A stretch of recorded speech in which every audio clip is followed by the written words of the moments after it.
I have a little bit of inadvertent chisme for you guys, but it is not for the sake of gossip, it's for the sake of learning, and that is my intention.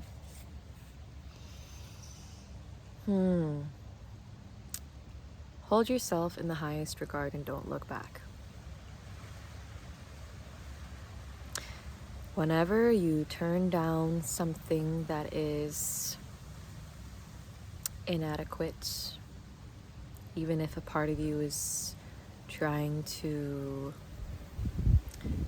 settle or gaslight yourself into thinking that you're asking for too much, oh my gosh, you will be rewarded tenfold, 20-fold, 1,000-fold for turning down the lesser option.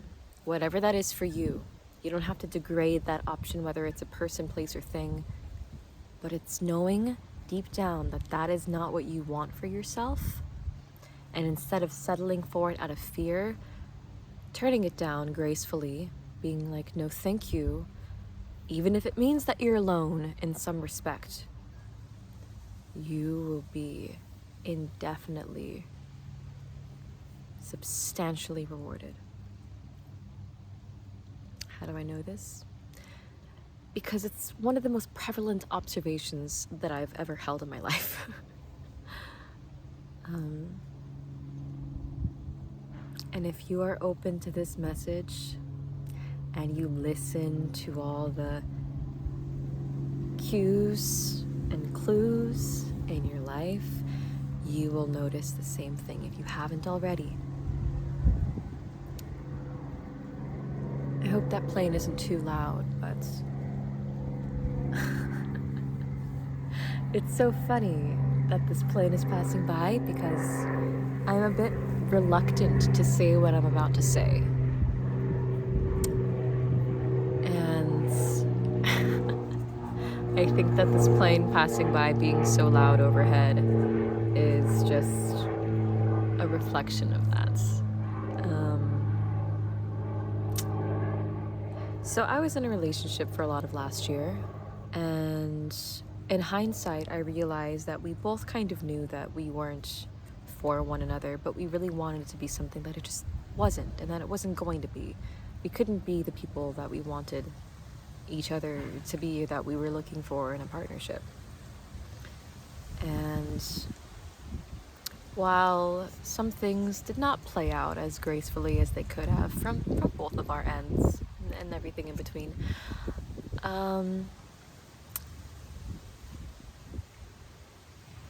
everything happened as it needed to, and I see that now. And what really solidified that realization for me was when I was a couple weeks ago, and during this time, might I add, I was kind of in a bit of a mental transitional period of really trying to understand what kind of direction I wanted my life to take, and feeling a little bit hesitant to step into something that feels very different and a bit bold of me. In other words, completely closing out past chapters, moving physically, mentally, and emotionally, and spiritually. And there is this park in my hometown that I've gone to since I was 3 years old.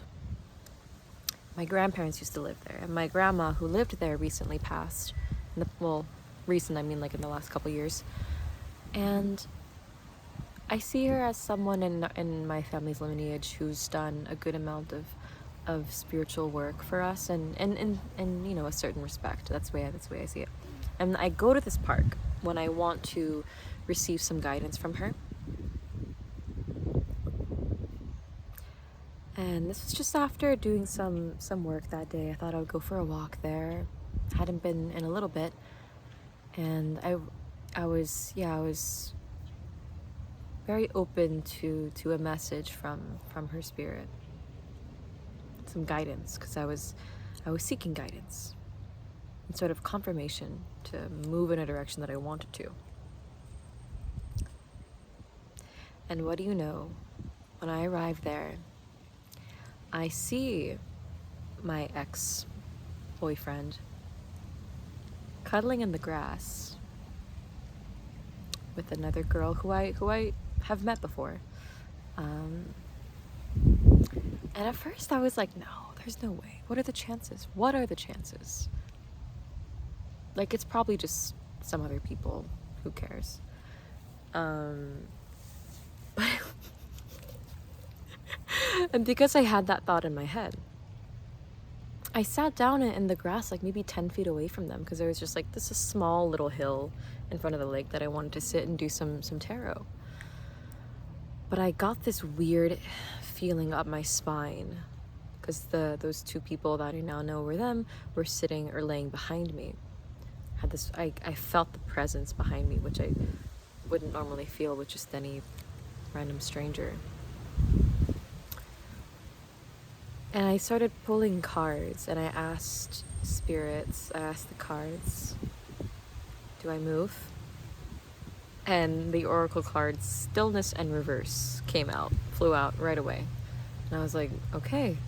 And then I realized I'm being asked to move in more ways than one, okay? This is just confirmation. So I wanted to walk around the lake a little bit because it wasn't certain in my head that this in fact was my ex-boyfriend and his new girlfriend.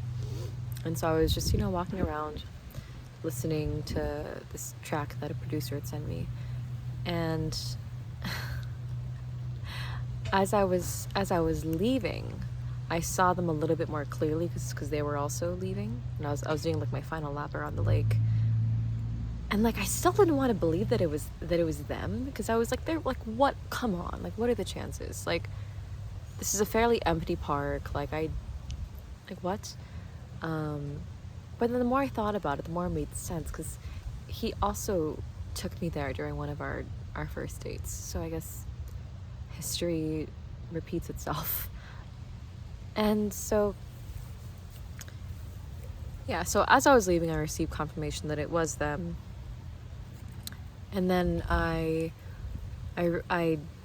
realized through, let's say, word of mouth that it was a kind of a rebound situation. She was also recently divorced, and they met, and I guess they clicked. And honestly, they seem a lot more compatible than we ever were, and I hope that they're happy, rebound situation or not. Do I have my doubts about rebound situations? Yes. But it's not my position to judge. However, at the time, I was judging. It took me a while to kind of process, like, what the context of what happened between us and then what was happening here. I was just like, that doesn't make sense with the idea that I had of our situation. So that was very helpful. As I'm sure you're connecting the dots, it didn't take me long for me to be incredibly grateful for this experience, because it allowed me to see things that I previously did not. It allowed me to realize that it would have been such a mistake to have stayed where I was, in that people are not exactly who they present themselves to be. And also, people are not who you might project them to be.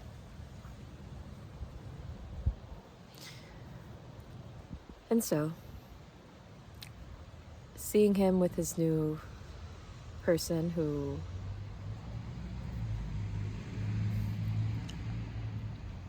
and I don't mean this in any sort of particular way, it allowed me to have some satisfaction. It really did.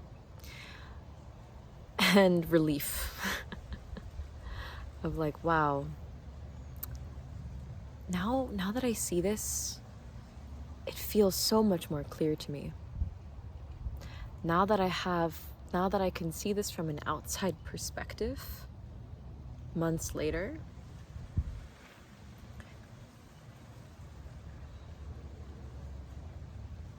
it was like looking at it with fresh eyes and seeing so inarguably how wrong this past version of myself that I so desperately wanted to fit into that just was not me.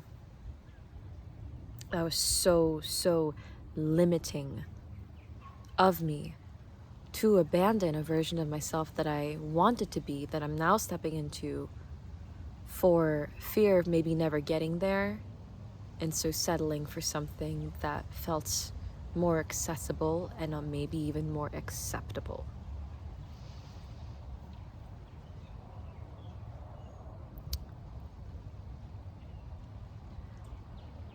And of course, the added crazy detail that I was seeking my grandmother's guidance, and my grandmother, her last dying wish was for me to find a good husband. That was something that was very top of mind for her and my grandpa. And so I think it's very fitting that this is the vessel that this message carried with her, is that don't look back. I mean, it was kind of a bit of a ruthless statement, because of course that's an awkward situation to be in, especially in hindsight, knowing that I was just kind of waltzing around. But again, it brings me so much satisfaction. Very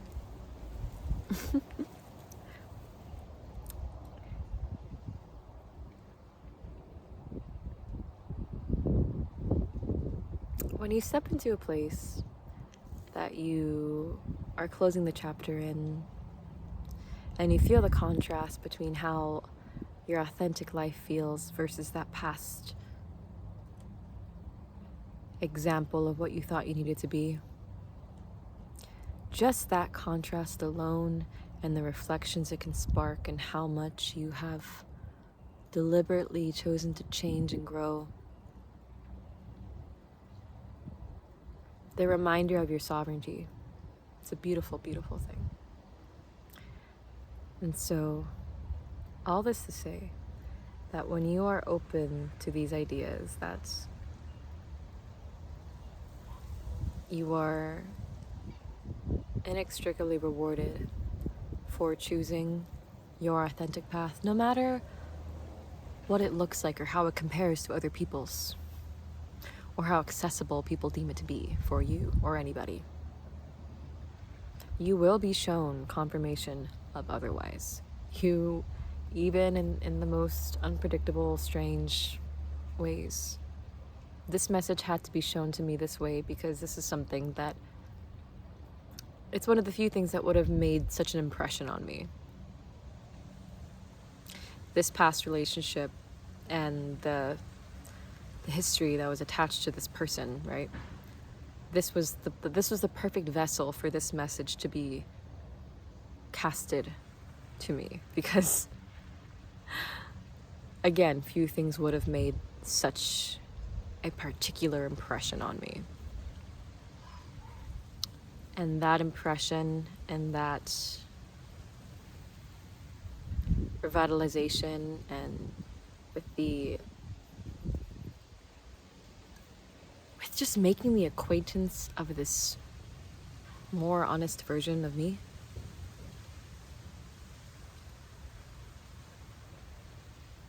this was all something that I really needed and asked for.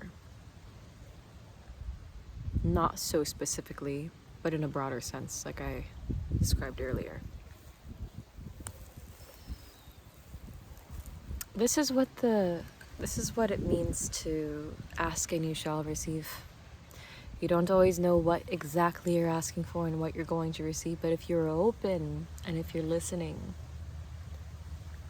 my goodness, you will receive all of the information that you need to move forward in the best way. All the confirmation,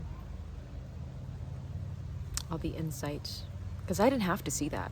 As I was leaving, I was like, why was I shown this? This is so bizarre. Like, why was I shown this? Like, okay, loud and clear, Grandma, but like, what?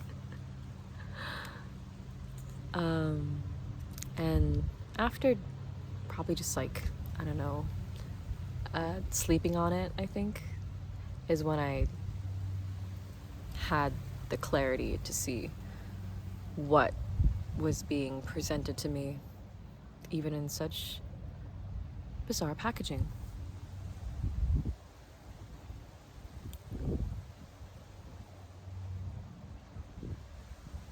So what have we learned?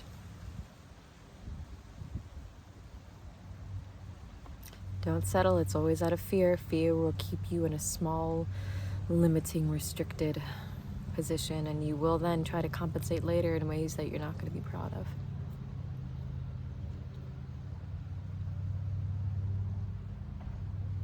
Choose what feels most expansive. Choose what feels most honest. Honesty attracts honesty, and that is how you will be rewarded. Don't stay in that settling poverty mindset. It's not going to do you any good. Don't penny pinch when it comes to your fulfillment. It's not going to make you emotionally rich, spiritually rich. You'll just end up with the beggar's mentality and a void. So, allow this to maybe allow you to reflect on what moments that might kind of parallel mine that you've had.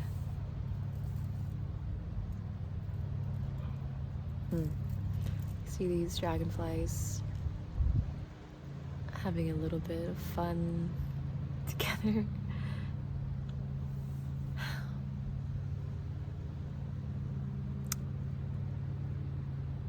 Allow yourself to embrace some of the chaos and learn from it, and know that nothing is permanent. No relationship is permanent except for the one you have with yourself. Cherish the relationship that you have with yourself in your life.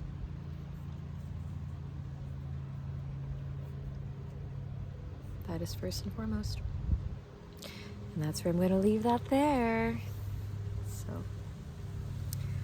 I wish you joy on the rest of your day and the night, and I will see you soon.